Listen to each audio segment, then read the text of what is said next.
everybody. We're live with another Tech Talk. This time Steve's not going to be hosting. He'll be sitting on the back taking the Twitter questions, but I'm here. I'm Jose. Usually produce the show. This time I'll be in front of the camera. Got Scott, SVP and Distinguished Engineer, and we also have Geoff Duck, Principal Architect, Pre-Sales. We're going to be talking about mobile enterprise, mobility, everything that comes out of it. We have one question already canned. Somebody sent in earlier. We'll get to that a little bit later. If you do have questions, send them in through Twitter at Layer7 or use a hashtag Layer7Live. If you do send us an awesome question, we have a shirt to give away. Ooh, this shirt sweet got APIs. This is the cranberry version. That feels pretty soft, I think. It's actually very soft. American Apparel shirts, and we have the blue version as well. So make sure to send the best question you have, and I'll give one of these away. And also tell us what color you want. That'll help. So do you guys want to get started? Do you want to introduce yourselves a little bit? Do you have anything you already want to talk about before we get into any of the questions? Oh, not too much. Listen, Jose, great. Thanks a lot for organizing all of this, and it's great to be here with my good friend Geoff Duck, who I don't see enough of because, to tell you the truth, he's out there on the road all the time. He's solving people's problems, and he's facing the real issues in mobility these days. So I think it's going to be a good day. I'm looking forward to it. It's a beautiful day here in Vancouver. I think you can probably see some of it out here. Beautiful. Love summer in this city. There's absolutely nowhere else you'd want to be. We put up with 10 months of rain to get this, but when it does come out, when the sun comes out like this is a fantastic It place to recharges be. your batteries It for the whole absolutely year. does. That's what it does. So Geoff, you have any It does. words? Yeah, no, thanks Jose for having me today. It's awesome to see you again. It's awesome to see Scott. I haven't seen Scott in a while. He too is often traveling, so it's an honor to share webcast with this guy right here. So yeah, thanks for having me. It's been really cool. I've been seeing a lot of hot mobile topics lately. I've been talking to a lot of companies, customers that are implementing mobile strategies, and it's been I'd say mobile is very hot right now. Would you agree, Scott? Oh, listen, absolutely. Mobile was one of the things that I think was a tipping point in the whole API movement. APIs have been out there for a long time. When you go back to Roy Fielding's original thesis, I mean, this was late 90s. I mean, a lot of the people building APIs today weren't even born back then. But it was almost in stealth mode for many years. But the thing that kicked it over more than anything else, from our experience here at Layer 7, remember we're about 12 years old this year. So we saw the whole rise of APIs from nothing to what it is today. The tipping point, that sort of sea change, was mobility. Because basically, all of a sudden, people wanted to move away from pure browser models. They wanted to build the clients again, very, very rich clients on devices like this. And the way you do that communication is mobility. So that was, for Layer 7, that was a critical thing that we saw. That was, I would argue, mobility was one of the things that helped make this company. And so we've been very, very, focused on the whole mobile scene for a number of years now, and we're continuing that. We've got some great innovations in the hopper. The guys on the next floor over here, we're actually literally sitting under the mobile team. We actually are. And I got to tell you, just up here on the next floor above us, there's some amazing innovations going on, literally right now, that we haven't announced yet. So keep an eye on CA and Layer 7, because there's going to be some great stuff coming down the pike. Yeah, so we do have a question already in the chat, and GH Chinoy, whose name I sort of recognize from before, he's joking around saying, does the mic have an API? It's is it a device? Is it a part of the Internet of Things? But Paola Perez is asking if you guys can talk about how Layer 7 could be paired up with CA Lisa. Do you guys want to get into that? Yeah, listen, let me take a run at that. These are two tremendously complementary solutions. So Lisa, for those of you who don't know, is basically a whole solution for service virtualization.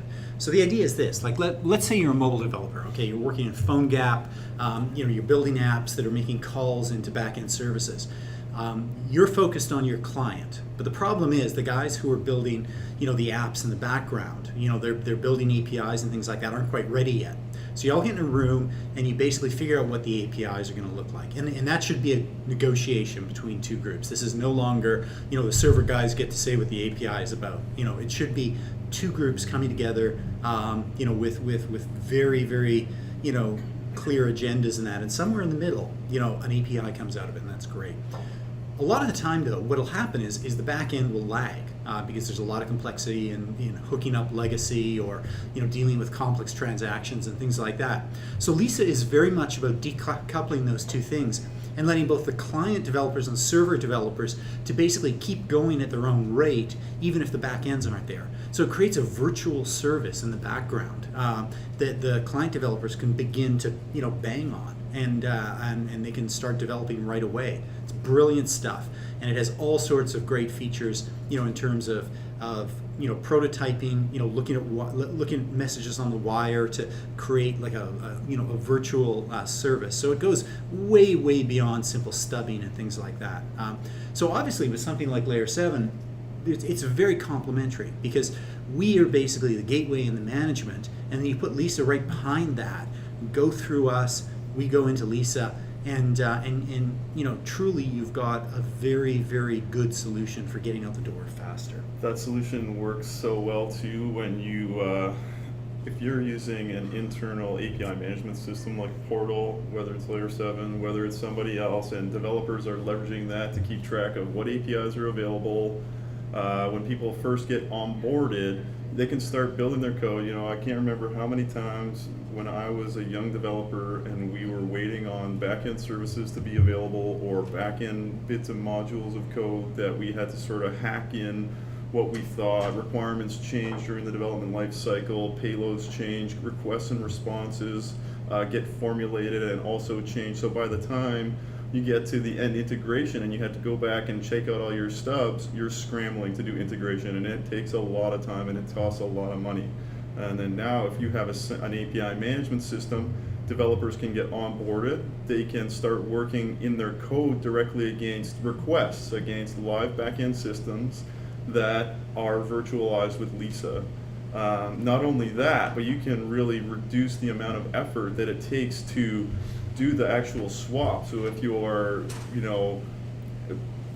virtualizing these services in Lisa to begin with, finally the beta version of something becomes available. If you are leveraging the API management solution in total, which would include, application registration, identifiers, some sort of security method like OAuth protocol, and you are leveraging a portal that subscribes to a particular method of routing to the back end. So for example, with an API plan or some sort of equivalent to an API plan, you start off working on an API that's in a sandbox.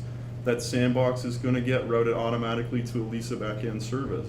When it comes time to switch those calls from testing against the sandbox to testing against a QA or a beta service availability, you just switch the plan as part of the API management system, and the developer's code automatically starts routing to the beta backend that's available. Could be another Lisa virtual service.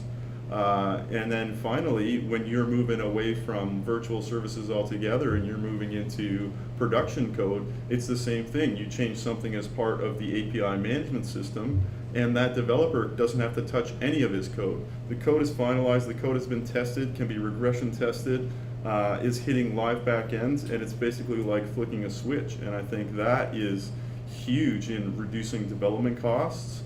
I think it's huge in moving, the quality of code further. And I think in the future, I think it's only going to get better. And I think, we're doing such a good job at it at Layer 7. I really enjoy working with the solution. I've seen what others are doing. I think ours is very good, and I think especially with our integration sort of out of the box with Lisa is awesome. It's been really fun.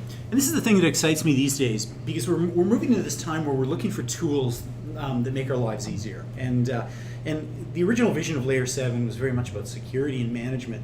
But it's really shifted over time, because I think we've done a very good job of security and management. We'll always continue with that. But the truth is, I see the product very much more about accelerating application development. It's about helping you get apps developed faster, because we're all under pressure to get stuff out. And we want to be able to focus on the stuff that's fun and interesting and that's building new functionality in that. And the big problem with security has always been that everybody does it at the end because it's not fun. Like it's not really exciting. It's a necessary evil, and so we get exactly what we deserve from that that approach, which is we kind of do security at the end and hack it together. The whole point of Layer 7 was to come in there and really take that burden away from developers and just say, we're not going to fight that anymore. We're not going to keep telling people, yeah, you must do security up front, you must do security up front. Instead, we'll just make it so easy that you can do it, make it configurable, and then use the developer and just focus on building a great app that people love. And being a developer myself, that's I love building the new functionality. I want to see what's around that next corner and get this thing working and then push it a little further and a little further. And if I can focus on those things that are really exciting about pure functionality and getting stuff out there quickly, and I know that the security is just going to be done administratively and kind of layered in, that's very powerful. So I very much see the whole solution, CA's Lisa, CA's Layer 7 brought together as really about accelerating application development, and that's so much of how we're guiding where the products are going. They're really about making things easier for you. Got the nail right on the head. Right on. Yep. Great. I see that trend everywhere. I think if you're out there and you're not focusing on accelerating app development, you're going to be beat, because that's what people are doing right now. App development acceleration is where it's at. Yeah. So what are you seeing, Geoff? Let me ask you this before we go to the next question. I mean, you're working on a day-to-day basis with customers who are building real mobile apps. What kind of tools are you using?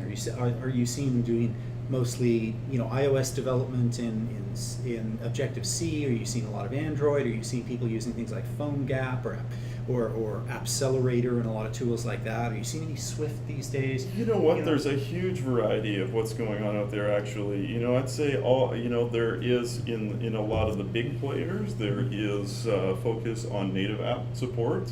There's various strategies around what phones you support and what operating system versions that you support, and there's a general theory around picking some of the top phones, top mobile devices that are provided by each carrier, and focusing on native app support for those guys. I've seen PhoneGap a little bit, and then it's sort of a split. You see people doing native, and then you see people who are doing HTML5, JavaScript, browser-based mobile web applications, which sort of come with their own set of rules and constraints too. I think the focus that I see that people really want to invest in is native apps right now. The native app experience is so good. People are so used to working with tablets and phones, and they want to do that also for part of their job using enterprise applications. That leads into what I said I wouldn't talk about later. Yeah. So no, I know exactly what you mean. Everybody would prefer an experience that's tailored to your device, right? Or at least to the specifics of your device. So it'll work based on your phone, not just lowest common denominator. That's right. So and I also see most recently focus on the next version of iOS that's coming out and the features associated with that, and there's some people getting pretty excited about that. So there's more native in order to leverage some of the things that you get with native. Be able to leverage the underlying device security. Samsung Knox too. People are starting to leverage that. Yeah, that's an interesting area because there's more and more we're seeing differentiation at the OS layer. Knox is a great example. We're big fans of Samsung Knox here. We've got guys working pretty deeply with it. It's a great technology for not just creating hooks for managing apps and containers and that, but doing like really high quality security on the phone, which we've never been able we've never sort of seen before anywhere else. So something we're really excited about. But of course it's it's a Samsung specific thing right now, although I think the API is opening up to the rest of Android. And then similarly, stuff I'm an Apple ecosystem guy, although I do go back and forth a little bit, but there's some brilliant stuff in here. I'm really excited about stuff like iBeacon these days. I think it's was sort of the sleeper thing from last fall, and I think it's going to suddenly become huge in the public consciousness. I think there's a whole bunch of kind of stealth mode startups and that doing work in iBeacon. We're certainly deeply interested in it and doing some stuff as well. I've heard some rumors that Apple's also going to finally support NFC as well, which is going to be interesting to see which end people go on, the iBeacon end or the NFC. But definitely, like, more and more features and functionality coming out that, like, as you said, people really want to make use of, which I think is really, really exciting.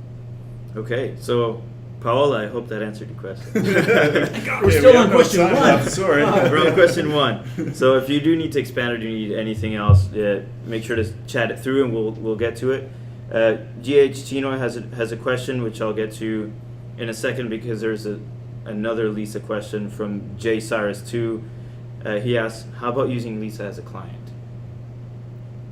They've definitely got some technology for actually doing the client side, stubbing out, not stubbing out, but sort of driving interactions into the server side. So it's, it has an interesting perspective in that it's there to decouple, like it's there to make sure that nobody is slowed down, not the client developers, not the server developers. Nobody is slowed down in any way because the other group, doesn't have a complete implementation yet, and that's the genius of it. I think they really realize that they've got to just remove those barriers and give people something a lot more sophisticated and powerful than just simple stubbing and that. And so definitely there's within the whole Lisa ecosystem in that there's stuff that's working to sort of simulate the client, simulate the server as well, and I even believe there's some load, and I'm not an expert on this, so but I believe there's also some basic like unit testing, load testing kind of frameworks in there.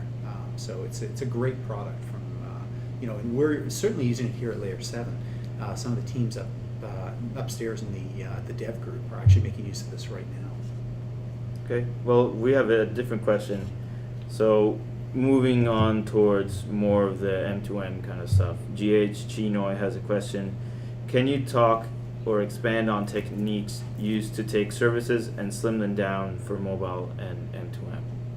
Ooh, that's a great question. Sure. So, I mean, what springs to the forefront of my mind right now is, people are leveraging existing services that they've had since 2002, which are, WS security protected SOAP services, and their mobile developers are leveraging things and they don't want to have to consume a SOAP service. So we help to consume that quite easily with a one-liner as part of our policy to convert a SOAP to JSON, or there's various methods that you can do to turn SOAP messages into a JSON response and provide responses that are more easily consumed by mobile developers, I guess, right now. So that first springs to my mind. Yeah, I'd say there's a couple of good approaches. Number one is filter extraneous stuff, and the whole point is really you don't want to be sending things up that you don't absolutely need, simply not because of the bandwidth. Like a lot of people will say, oh, bandwidth is such a big deal.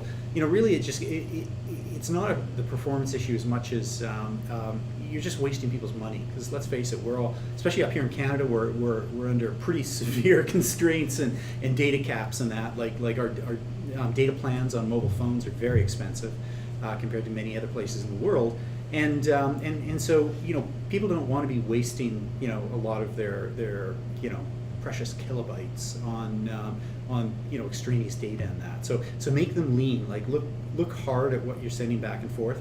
The other thing is aggregate, because latency kills more than anything else. Like what you don't want is like back and forth. Like think of what it takes to set up a socket and make a good API connection to a remote system.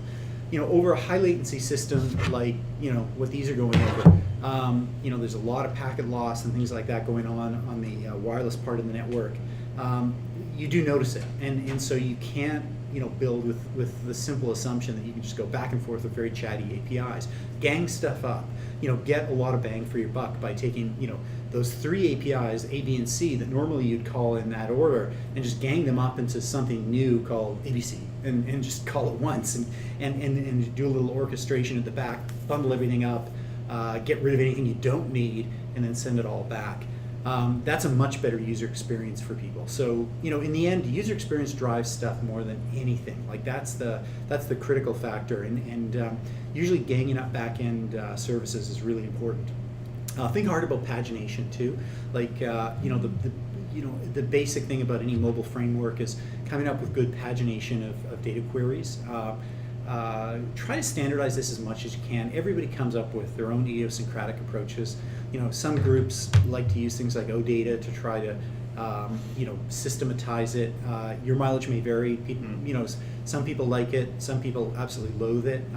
I think you can, pagination isn't rocket science if you're doing queries into some kind of back end and you're just, kind of walking through result sets and that. There's lots of good examples of how to do it simply. Don't overdo it. It's not as complicated a problem as you may think it is. Just come up with a simple version and then, expand it, as you need it. Those are the key things that I would consider, and don't get rid of your other APIs. They can exist in parallel. So you can have your heavyweight local APIs right next to your light mobile APIs, and very often you can just have one tier that does the transformation between them and deals with things like pagination and orchestration between multiple back-end queries and stuff like that. We see that all the time. I bet, Geoff, you probably run into those kinds of situations. Run into that a little bit more lately. People are looking at leveraging the Layer 7 gateway to virtualize a service that really isn't a web service or an HTTP request on the back end, but it is aggregating data across tables in a database. Something that Layer 7 does very well now. It's something that I think we're enhancing support for.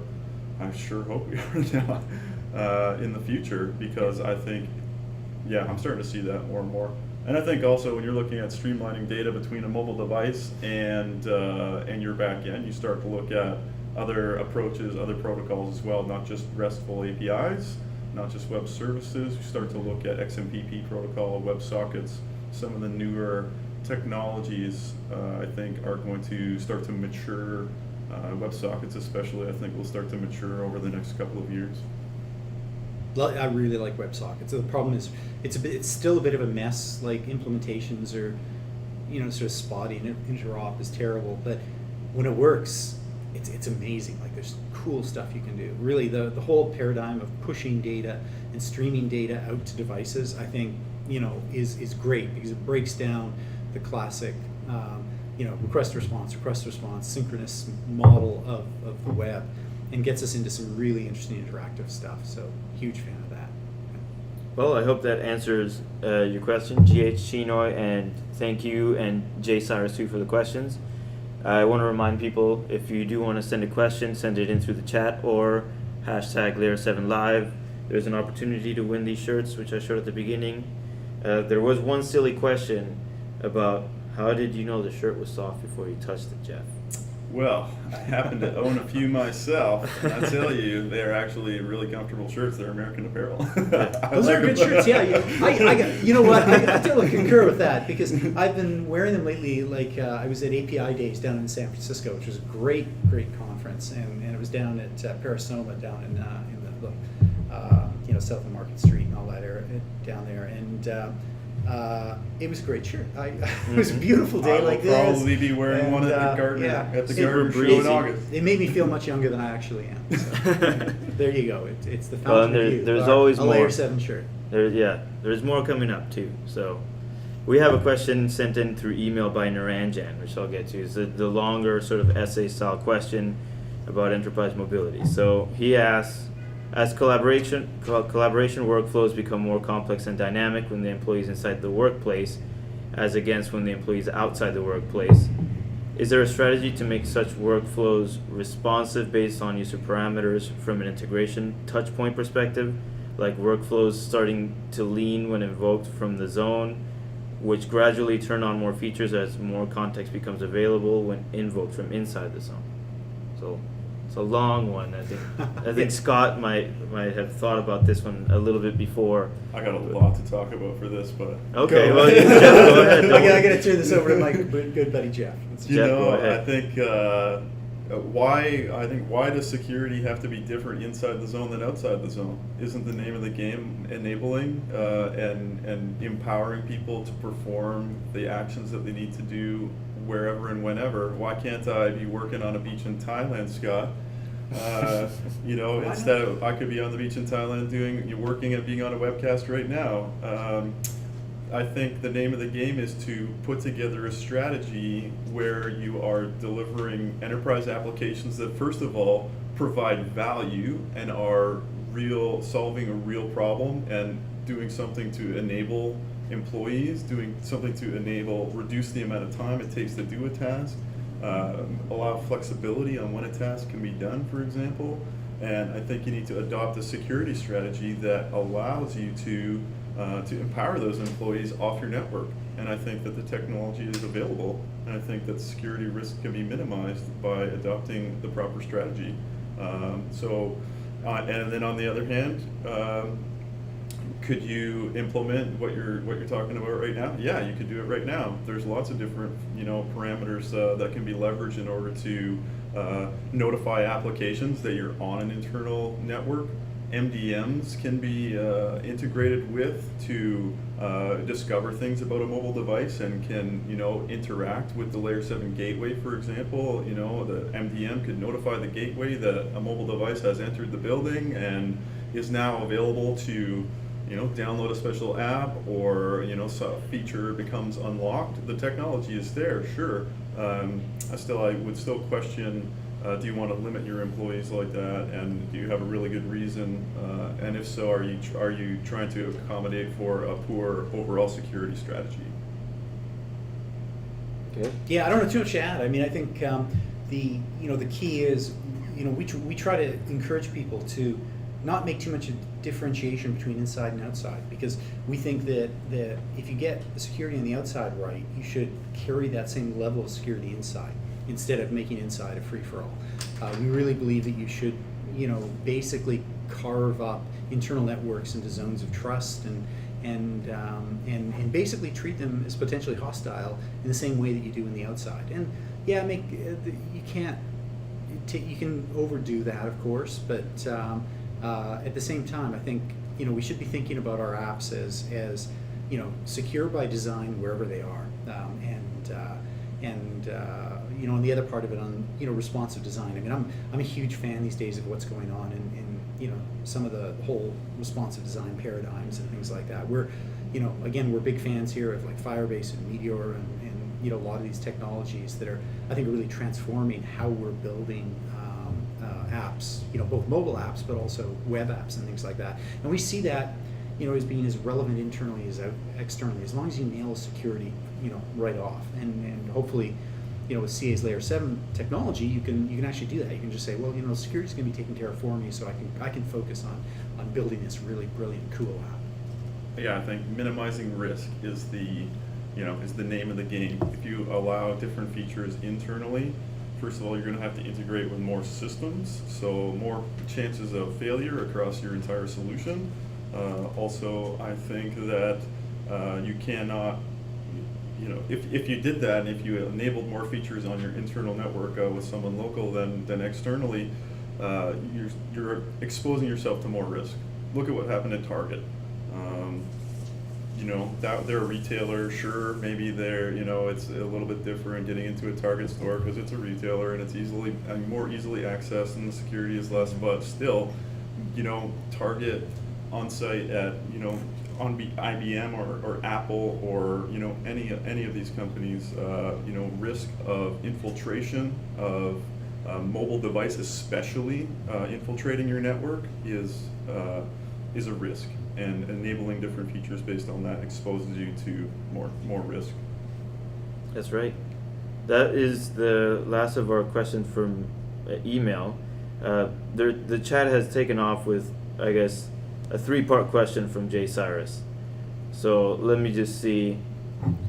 A combination of Portal, Gateway, MAG can cover pretty much every security model you can think of. What trend do you see clients leveraging this combination or integrating with external security platforms, and what do you suggest? So one thing that's new that I think is really, really powerful is along with the MAG, which is our mobile access gateway. So it's a classic layer 7 gateway, but with a bunch of extra functionality for mobility. One of the things that we've done is we've also got a client-side SDK. Some of you may be familiar with that, but I'll mention it because I think a lot of people haven't come across this yet. We've got some libraries which go either on iOS or on Android, or even there's a PhoneGap version if you happen to be building in JavaScript, HTML, CSS, and the whole point of the libraries is to take the burden of authentication and securing APIs completely away from developers, because they don't want to deal with that. It's trying to do the OAuth dance is a real pain. Dealing with the pop-ups to gather credentials is a pain. Dealing with if you want to give people the options of social sign-on versus actual username and password versus certificate based authentication, all that stuff is just a lot of work. So what we did is we built an SDK that you can link to. It looks exactly like the most common RESTful frameworks in each of the paradigms, whether it's Java on Android or Objective-C on iOS. You just link to this thing and it just magically puts in basically the whole authentication for you. So it'll sense if you have a token on the first call you make. So basically, let's say you're building Hello World and you're making a call to a server for Hello World. You link into our library, and then all of a sudden, what it'll do is when you make that Hello World call to a remote server, it will say, "Oh, okay, you have no security context with that server whatsoever. I have no tokens." So it'll pop up a little mobile widget for you. It says, "Please sign in, username and password, or sign in with Twitter, Facebook, whatever you want. You can actually configure it." You go through that whole authentication, and underneath the hood, it's doing the OAuth dance for you. So as a developer, all I think about is building a RESTful query to Hello World, which is a few lines and that's it. And then I get all of this powerful stuff going on for free. And what it does is it acquires an access token and a refresh token according to the OAuth spec. It's using a combination of OAuth plus OpenID Connect, and then it keeps that token pair and persists it for all the other calls. So if I call Hello World and then I call get stock quote or something within the same security domain, it will harvest, we'll use the same tokens. It's so in the same way when I'm building a browser app and I don't think about the security particularly, I just I make it declarative and I use the underlying capabilities of the browser for authentication. I know a lot of people don't do that, but bear with me for a minute. You get that same thing with your apps. And not only that, it's shared across the apps that you build. So if I build 6 apps on my phone, all going into the same security domain, they all share in that same context, which is super cool. I start up app 1 and I authenticate, and then I flip over and I start working with app 2. It automatically gets its own access token. Super powerful, and we built it to make life easier for developers. And so I think that's an important part of that whole equation, because it lets you concentrate on building an app that just delights everybody and just takes that hassle of doing the security and management and that away from you completely. You just don't have to worry about it. And you can imagine where we're going to go with other functionality in that whole space. Without tipping my hat too much, there's some cool things on, migrating sessions between devices that are going to happen. So it's not just across the, here. It's actually moving amongst different devices and stuff like that as well. Everybody here under NDA, Scott? So we've talked about that stuff for a while, so that one I'll let out. But trust me, there's some really cool stuff that, again, the guys literally we could drill into their cubes from here are working on. So keep an eye on all of that. So cool. Yeah, I think the SDK is cool. I think like Scott said, the SDK offloads the burden of security on developer. And sure, OAuth's cool and it's fun to code it the first time maybe, but it's tedious. And having libraries that handle that for you, having an SDK that handles that for you with a gateway that's performing easy configuration of an endpoint to secure that, that's even better than cool. And it's all App Store compliant too. It's just libraries, so you're not going to run into weird problems if you try to get it into the App Store, which if you're some of the other solutions around this kind of thing, which actually go in and kind of hack, like put intercepts into library calls and things like that. You run into problems when you try to get that through the Apple App Store. So if you want to do consumer level apps, it works for that, which is cool. And one thing I'll also mention about it, that just because we're talking about cool stuff with the SDK, I think it handles the on-device information very well, and that can also be a burden on developers, and it can also be something that I've seen hasn't been done very well in real life implementation. So if you are, if you're not using the Layer 7 SDK, and if you are managing OAuth ends and managing OAuth tokens and working with an application that's consuming this stuff, and if you are storing that on the device, make sure you're doing it properly, because once again, you are exposing yourself to risk. The SDK helps to minimize that, and there's things you can do to leverage the capabilities to do that if you're not using the SDK, but do it. Yeah, secure key handling on the client side is, that's probably one of the hardest things you're going to face, and people screw it up all the time. We've seen huge issues with what I would call semi-secure keys, like API keys. These things have been horrendously abused in clients, because they're very, it's treated as sort of a shared secret, and but it's very easy for developers to decompile apps and pull out API keys and things like that. And so there's an awful lot of security through obscurity attempts in commercial apps and things like that, and it really gets down to the whole problem of distribution of applications and rigor in key management and things like that, which is just hard. And more we're trying to make that easy for people, because it's easy to screw up for all of us. It's just difficult, and the more we can give people tools that just take that burden away and let you worry about the stuff that matters to you more, like building a great app, the better off I think we've done our jobs. Yeah, and the one thing I hear all the time is, I'm a developer, I don't know about security. So this kind of helps those people. Yeah, that's exactly it. Make people's lives easier. Yes. So that was a long one, Jay Cyrus. Thanks for the question. That was only one of three, wasn't it? No, it didn't fit into the chat, so it was split okay. into 3 parts. I read all of it at once. Okay. But we have one more from Paola. How is PhoneGap/Cordova capable with our Layer 7 solution? PhoneGap in Cordova? Mm-hmm. Yeah, perfectly fine. Yeah, no worries. We, from a client-side perspective, of course, you can throw anything at us from any client whatsoever, because it's just APIs. I should say, from the server side. On the client side, with the SDK, we've actually got a PhoneGap plugin. So, and I would imagine it works in Cordova too. I'm not sure. I'd have to check with the guys just on versioning and everything like that. Cordova's not supported officially, but it may work. PhoneGap, definitely, we have support for that. And then even if you're working with Cordova and it didn't work with the SDK, you can still leverage APIs protected by the Layer 7 gateway. You may or may not have to implement your own OAuth client for that.